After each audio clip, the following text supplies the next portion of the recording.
Guys, good morning sa inyong lahat. Andito ako ngayon sa may Cavite, Bacoor. Yan guys, nakikita nyo yung tulay na yan, yung Aguinaldo flyover, yan yung papuntang Daang Hari. Pag dito ka naman guys, ito yung papuntang open canal. So ngayon, i-update natin yung open canal kasi nire-renovate din yan.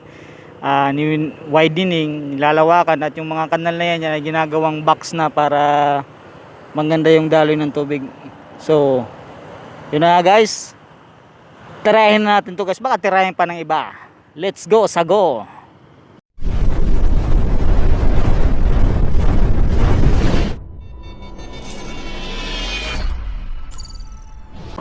Guys, tara let's na. Papunta kasi ako ngayon ng Tres Martires. Kaya ayun, na-update natin tong open canal highway. Kasi yan guys, yung kanal na yan ay winaway din nila at nilalawakan to ng gusto. Ngayon dito hindi pa, pero doon po sa may kalagitnaan ay malawak na siya.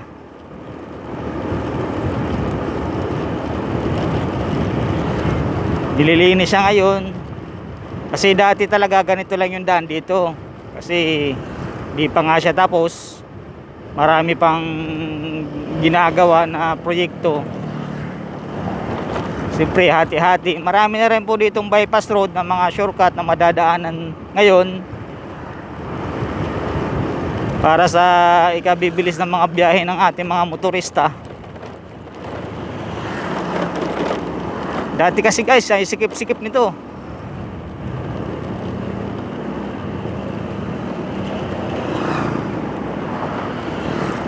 At natatraffic na ngayon dito. Dati ilan lang palang nadaan dito. Mga 2007 siguro. Ayun, natatraffic na rin siya kasi ito kasi yung shortcut yung papuntang Tres Martires. Ayan guys, so makikita nyo yan. Ayan yung bagong daan. Ayan yung kanal. Ilagyan nila ng box. Buhos yan, buhos. Kaya matibay. Bawal ang truck dyan. Bawal din ang truck pala dito dumaan. Kasi nga mabibigat sila. Kung dumaan sila dyan, di masisira yan, lulubog. Yan. Yung open ka na ngayon, pwede nang daanan ng mga kotse, motor. Traffic na dito guys kasi may crossing dito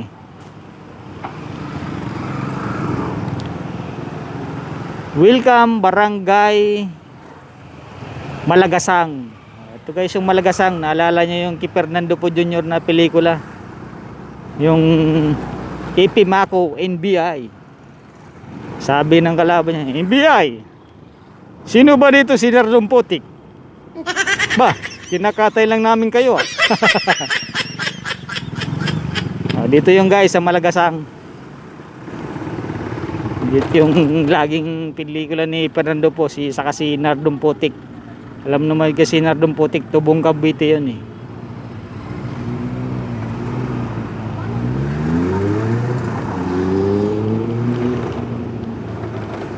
Guys, yung nakikita nyo General Trias sa bandang kanan, Imus, saka SM Center Imus. Ito nga guys, malawak saka may gagawin din pala dito flyover ginawa nila ng poste. Kasi dati pagdaan ko dito ng mga nakarambuan, wala pa yan. Kaya pag natapos yan, hindi na mag-traffic masyado kasi may flyover na siya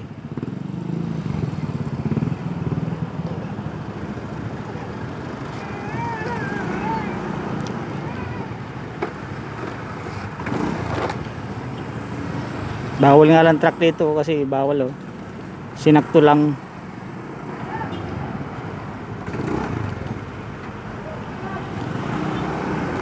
Giniba yung mga dito, mga tindahan. Saka yung mga tuda tricycle nilipat na. At least gagawa nila ng flyover para mapabilis yung takbo ng mga motorista, di ba guys? Dito guys, bali widening na to, giba na lahat yung mga bahay dito sa gilid-gilid. Dito tali naman malawak to kasi bakanting lang to, lote. Kumbaga lupain, mga talahib. Isting yawa.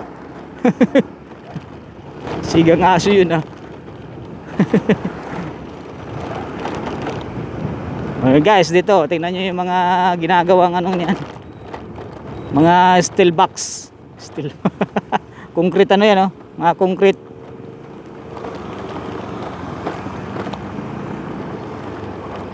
Mga girder, concrete girder pala yan, mga concrete gerger.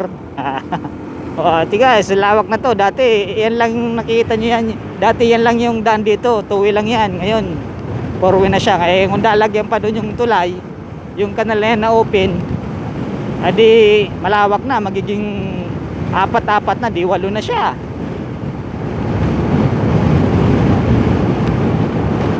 Oh, mga kambing pa dito. Mapadaan kayo ng gabi, nandyan yan, damputin nyo na.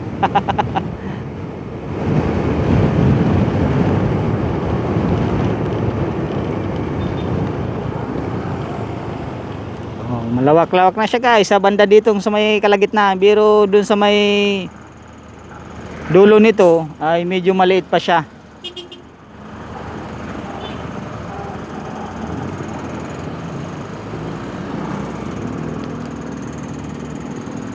Boss, mga na boss.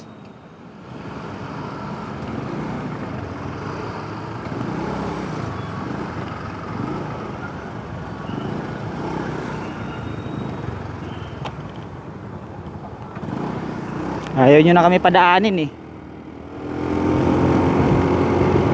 May LTO Imus pala dito guys eh. Yata yung shortcut papunta dun sa dating LTO ng amo ko, si Cañete family. Dito guys, oh, malawak na siya.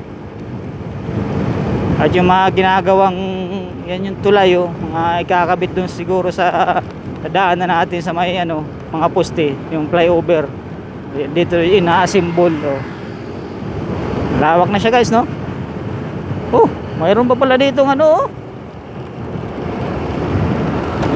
overpass. Kaya ito papunta. Dami talagang project, ang utang-utang project ah. Alam mo naman dito guys sa Cavite, Bilyar, Rebella. Kaya gagandahin talaga nila ng Cavite, Rimulya. Malalakas siya na tao. So dito lang yung ano guys, kasi ito mukhang mahihirapan silang palisin tong bahay na yan. O bawal ang truck, ba't mayroon truck? Ay.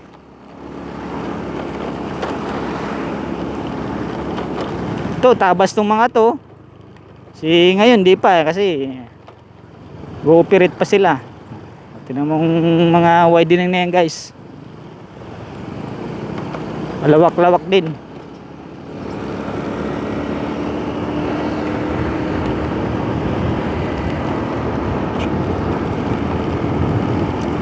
Malawak pa kasi yung mga lupain dito guys sa bandang Cavite na to. Carmona, Imus, halos Bilyar ratang ano dito guys eh. May-ari, alam mo naman si Bilyar, basta bakanting lote eh, sa kanya. Kung mga sa pelikula, yung Tondo akin ang Cavite, akin Bilyar, basta bakanting lote akin. Ito guys, lawak na dito. Bali ilang ano na to, 4, 1, 2, 3, 4, 5, 6, 6 guys na linya. Oh. Dati sikip-sikip lang to, 2 lang to guys. Kung nakikita nyo tong street lang to, ito lang yon dati.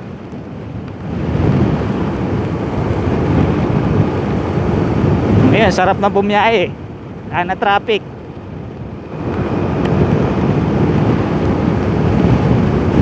So, yun nga lang, putol-putol pa, pero okay na rin. Kasi darating mga ilang taon pa, tapos na to. Mataging traffic na rin to pag natapos na to. Kasi ito, diretso yan, sigurado gagawin yung tulay. Kasi ito yung maliit na tulay dito eh.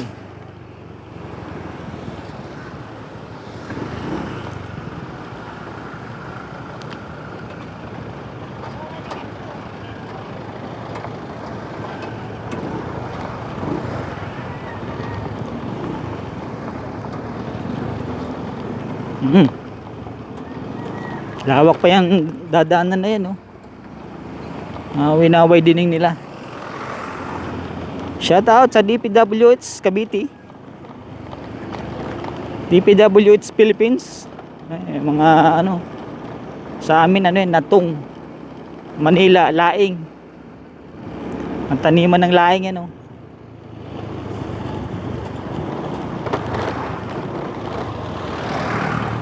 Oh, ito guys, itong highway na to, ito yung ano, pinaka old na highway. Two-way lang talaga siya. So ngayon guys, yung nakita nyo naman dinaan natin, ilang lane na yun, 6, 4. Kaya malaking bagay talaga pag ito natapos na, dire-diretso na yung biyahe.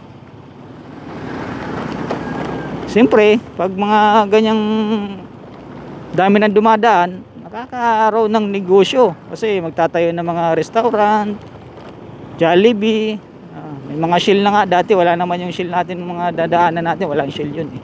Bago lang din yun. Ito na guys yung pinakadulo niya. Alas malapit-lapit na rin pala eh. Pag kaliwa mo guys yan, papuntang Matris.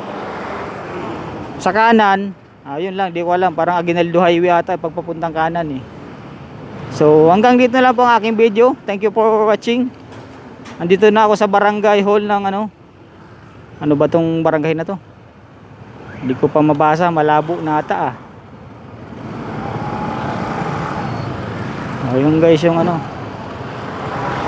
hanggang dito na lang yung video ko guys. Governor Drive na pala to, Pascam 2, barangay Pascam 2. So hanggang dito na lang po ang aking video. Thank you for watching guys. Don't forget to subscribe, like and share, comment kung nagustuhan niyo po ang aking video.